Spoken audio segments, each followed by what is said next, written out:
तू मैंने चपेट मारी ना, इस चार्ट का फैसला हुण हाजी साहब भी करे थे। अरे मजा आएगा ना भिड़ो बेली से नागिन निकाली मुन्ना बटोड़ा लगला बेली से नागिन निकाली। सलाम अलैकुम भाई साहब। वालेकुम अस्सलाम। के हाल ने? अज किवें आन होया तुहाडे को? भाई साहब इस चार्ट मारी मैं, इहदा फैसला हुण तुसी ही करना। तुसी बड़ी ठीक जात आयो। तुहानू पता हाजी जेड़ा फैसला करेंदा तकड़ी ते तौल के करेंदा, ते साडा फैसला अज तक कदी खत्म या खराब कदी नहीं होया। चल तू मारी इनू चाट।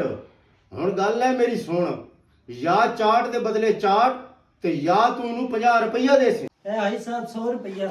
यार मेरे कोल तां टुट्टे होए पैसे ही कोनी। 50 रुपया इदी चाट दा ते 50 तेरी चाट। यार ले 50 आप रख ले, 50 मैं चले।